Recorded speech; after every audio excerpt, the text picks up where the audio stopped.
I'm going to be talking about AAC.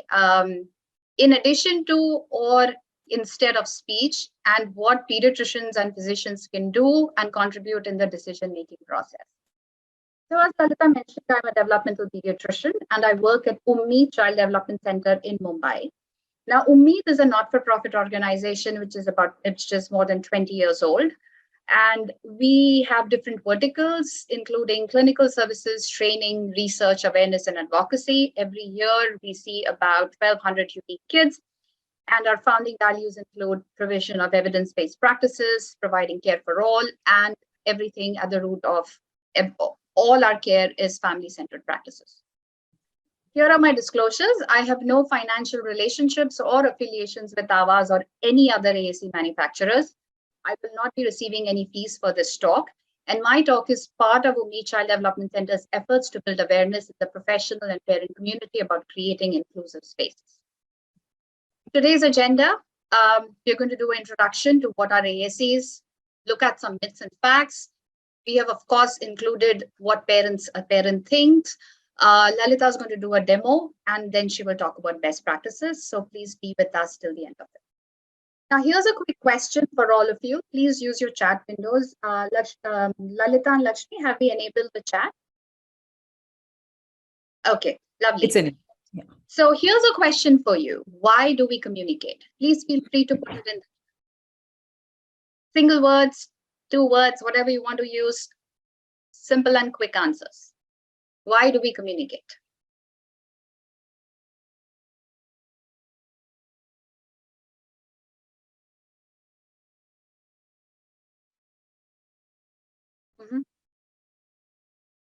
Okay. So I see for expressing our needs, sharing information, what we are thinking, share our thoughts, emotions, information. Perfect. And I completely agree. Now, what's interesting is none of you said that we communicate in order to show people that we can speak, right? And what do I mean by that? The thing is that if communication is the destination, speech is just one way to get there. Communication is not the equivalent of speech.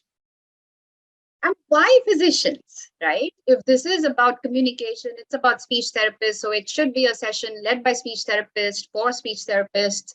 What are we doing? What are we pediatricians and physicians doing in this? Well,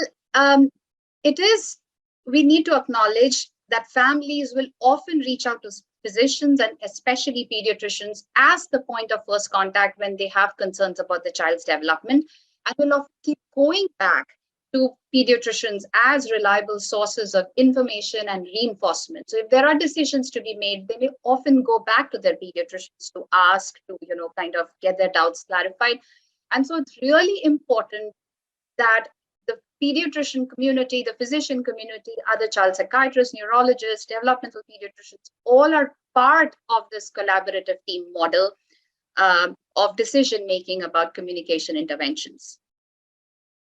Now, we often, as pediatricians, we often come across children who have developmental concerns and especially complex communication needs.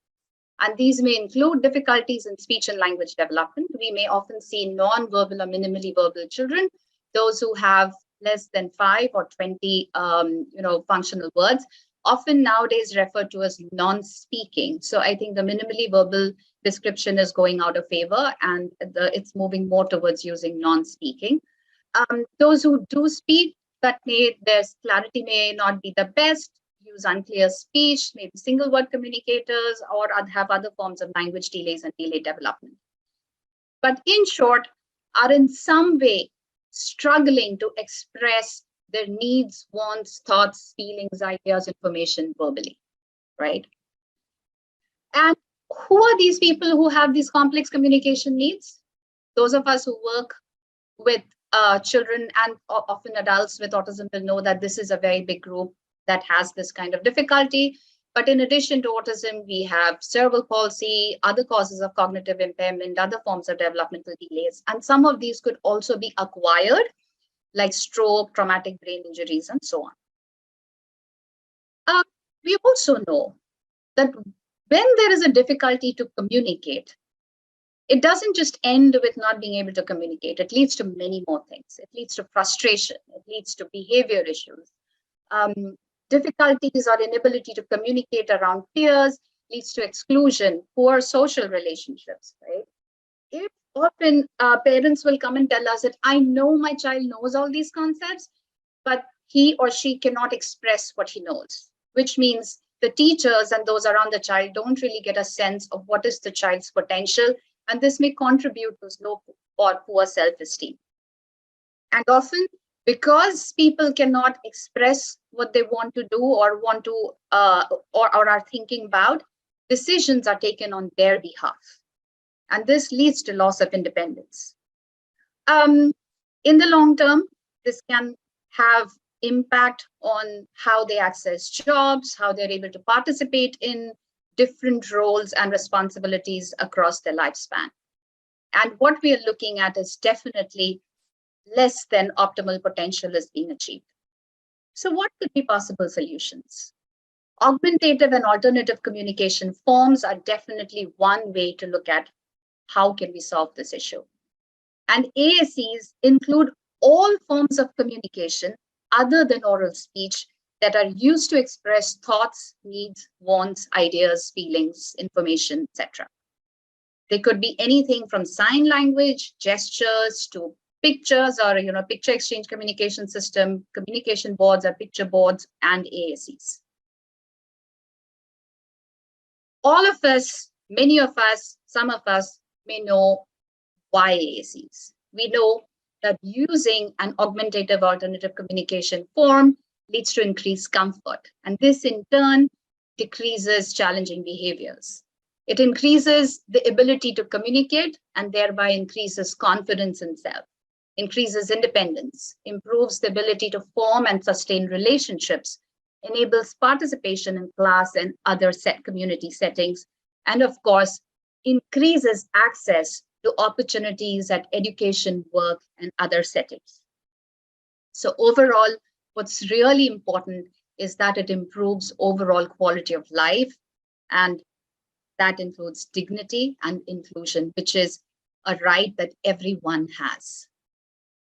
Now, in brief, AACs can be of two broad types. One are the unaided AACs and the other one are the aided AACs. Unaided AACs are the most simpler forms of augmentative communication forms in which there is no need for external or extrinsic supports. So these could be gestures, facial expressions, body language, sign language, and so on. Now, aided AACs in which something extrinsic is required, and this could be a low-tech device. It could include simple pictures, it could include line drawings, it could be a picture board, or they could be high-tech, requires it's electronic, includes battery and things like that. And the apps are included under this. So you might have heard of apps like Avaz, there's Go Talk, then there is Let Me Talk and Jello, and in other countries there are apps like ProLoco to Go also.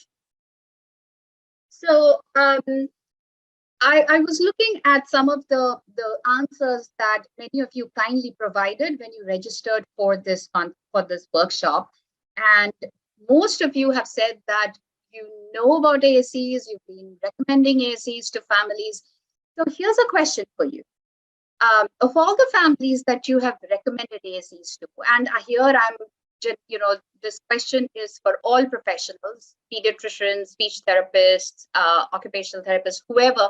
If you have ever recommended families that you use an AAC, what percentage of them end up using a AAC? So here's a poll. If you could just go ahead and press your choice.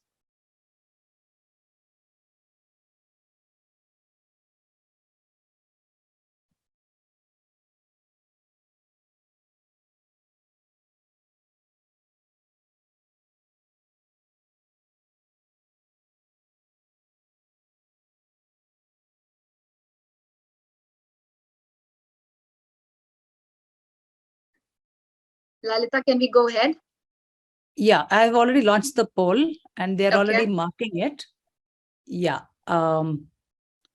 Just waiting for them to finish the poll. Those who have not entered, please enter so that we can move on. People are still polling. Yeah, has everyone finished? Have you? Yeah, I'm sure people have finished. So can we... And this is not for parents. This is only for professionals who recommend AAC. So parents, please don't vote. Will the results show up, Lalita? It's not, I'm sharing the results. Are you able to see? Yeah. Okay. So what we are seeing is almost 20% have said none, and about 37%. So we are looking at around 20 and 37. That's close to 50% are saying that less than 10% of the families to whom they recommend an AAC may end up using it, right? And that's interesting. That's really interesting, because we want to figure out what is it that is, one of the barriers, or what are the barriers that are getting in the way. And probably there are many myths associated with the use of AACs, and we want to quickly talk about some of those today.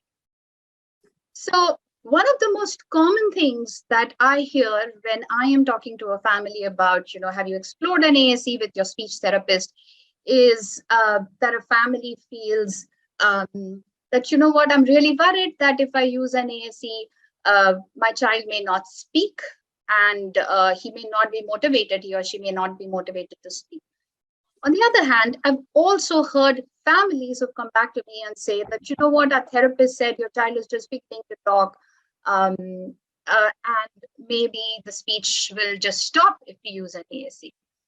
And there is adequate research to show that AAC actually does not stop speech development. In fact, it's the exact other way around. And there are studies that have looked at pre-verbal children, young children, who have gone on to develop speech when their efforts at communication have been aided by adding an AAC, right? The next thing, this is also a very common one. It's often an AAC or using an AAC is seen as a last resort, right? And it should be, it's considered only at a point when you've given up. Like, we've been trying so long on speech, and now it's just not coming in. So now I think we are willing to try whatever can be done. And while, in the early years of AAC, I know that there are some criteria given by Miller and Chapman in, I think, 1998, when one of the suggestions was introduced an AAC after 8 years of age. But those criteria no longer hold. And there are enough studies that suggest that AACs can be offered along with speech therapy. In fact, it's appropriate to encourage multimodal communication systems, and that AAC should be introduced before communication failure occurs. And that one should not wait that there is no chance that this child can now speak and then introduce an AAC. It kind of defeats the whole purpose. The third myth is about the age. So both that a young, my child is too young to introduce an AAC, or, my child is now going to grow, how is he or she going to look when they grow up and using an AAC? And there are no age prerequisites which are necessary for a child to use an AAC or not. All AAC programs can be individualized to the person's level of development. They can be developmentally appropriate. And in fact, there has been a very interesting study that I was looking at. It's on the ASHA website, actually, that has looked at qualitative feedback from a group of speaking autistic adults. And they were the ones who suggested, one of the strong suggestions that came from this group is introduce AACs as early as possible. It's called, I think, Everyone Deserves an AAC. And it's on the website that collates all ASHA publications. Strongly recommend that you might want to go and read it. Another myth is that, we have to introduce, there is a graded way of introducing an AAC, like, or an app, and that first it has to be pictures and then AAC. Now, it's not always true. Some children may take to a speech generating device or an app really well, But yes, there are some children too with whom I've worked, especially with those with autism, who just don't relate to pictures and they may relate to objects of reference better. So this is not a black or white rule, but it is something that is based on clinical intuition and individualizing intervention to the child's developmental needs. Another very common thing is, as soon as a child is able to say something or express what he or she needs in single word, often the pushback comes that, you know what, now the child is able to express verbally, means AAC is not needed anymore. It's really important to remember that, you know, all the things that you all mentioned in the chat, that it is for sharing information, it's for sharing emotions, you know, talking about feelings, sharing about your day. All this goes beyond basic needs. So communication goes beyond basic needs. And we want people to be able to do all of that, to be able to communicate just like any other neurotypical person. And we need to provide ways and opportunities and systems that enable everyone to be able to do that. Now, this is something that I have heard sometimes from families that, well, we understand everything our child is trying to say, right? And he or she will get himself understood. They'll tug me and pull me and take us to where things are. You're right. But what's the other side of this is, it's not just about the immediate family or those who know the child really well. It's very important that the child is able to communicate, or the person is able to communicate, both familiar people and new people, right? And those new people may not understand what a tug and a pull means. And it's important that the child is able to use a system that has more universal comprehension. Now, here's another myth, that AACs are meant only for those, you know, that you need a certain level of intelligence, or you need to be able to understand cause and effect. And that's it's only after that an AAC can be introduced. In fact, there are no prerequisites for AACs. And I remember very clearly when we went for a training on PECs, is that they spoke about how, while cognition and language are of course related, but it's not causal. One does not lead to the other. And it is possible to establish cause and effect also through using an AAC. This one has become a big factor over the last 2 years. And we understand that parents are, of course, families are becoming paranoid about adding to screen time, and that, you know, it'll add to the screen time. As it is, we are getting worried about how much they use the screen. And it's important to distinguish that screen time, as we know it, is for entertainment and leisure, and AAC is communication time, which is different. And often in the beginning, what we encourage parents is to find a device that is free of all other things. So if an app is loaded on it, then that's the only thing. So the child does not have easy access to the internet and easy access to the games and YouTube and all of that. Now, this is something that, you know, families may bring up.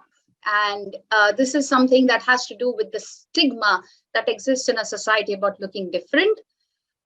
And often carrying, and, you know, initially it was the PECS book, and now, you know, of course, the AAC, or if it's loaded on an app, it looks way more socially valid. But there is still this fear of the child or that person using an AAC looking different. And it's important to consider the point of view of what neurodiverse people are telling us. That, you know, this comes from a very purely ableist view of seeing the world only through one direction, of those who can do it all. And this quotation comes from that same study that I was citing before. But I now see all communication as truly equal, and which is life-changing in its belief. And I hope others eventually change their minds too. And as pediatricians, I think it's important that we help families come to this point of view, where we are able to acknowledge that all communication is equal, right? And one is not better than the other. So, so here's a video from a mother who's a special educator. She is parenting a young teen who's now 14, 15 years old. It's a special day for her today. Otherwise, she would have joined in person. She's also started a forum for special needs in Pune called All Stars. And since she's not here, she's very generously shared a video in which she recounts her experience of introducing AAC for her. Sorry, excuse me. So I'm going to turn the video on, and I hope people can hear it. I am Swapna Shetty. I am a special educator and a mother to a son who is diagnosed with autism spectrum disorder. Shreyansh was diagnosed when he was 3 years of age. Initially, we didn't feel that he would have communication difficulties because he used to use a lot of words and phrases, and one fine day it completely stopped. So that was a red flag that made us go to Pediatrician for his further assessments. After his diagnosis, we went to therapies, and speech therapy was one of them. Now this was 14 years back. Shreyansh couldn't settle down in his speech therapy because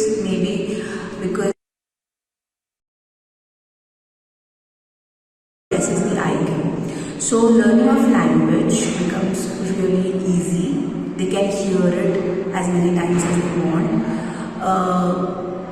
And after hearing, they just have to say the word. Even if they are in an uncomfortable situation, it makes it very easy for them to communicate. So we started with that. So now our structure at home of using AACs is we use PEGs. We still use PEGs with the Let Me Talk app and a lot of communication boards, which are activity specific. So if he is doing a kitchen activity and he's pretty much comfortable with the words that he'll be using during that kitchen activity, the communication board helps him to relax if he's overwhelmed in any situation. So yes, there are communication boards that are being used with him for activity specific. So when we started using these things, many people had this question that why? He can talk. Why are you using these things with him? It took a lot of time for them to understand this, but if an individual is using this regularly, people around them do accept that the communication, they can see that the communication is better, he is relaxed, there are less tantrums, there are less meltdowns. So now it is, he is using a combination of things in his daily life, and it is much easier for him to function on a daily basis. So to all the parents, even if the child is verbal or non-verbal, it doesn't make any difference. These things will enhance the speech, the communication of the child, and it should be used throughout, So that's it from my end. Thank you.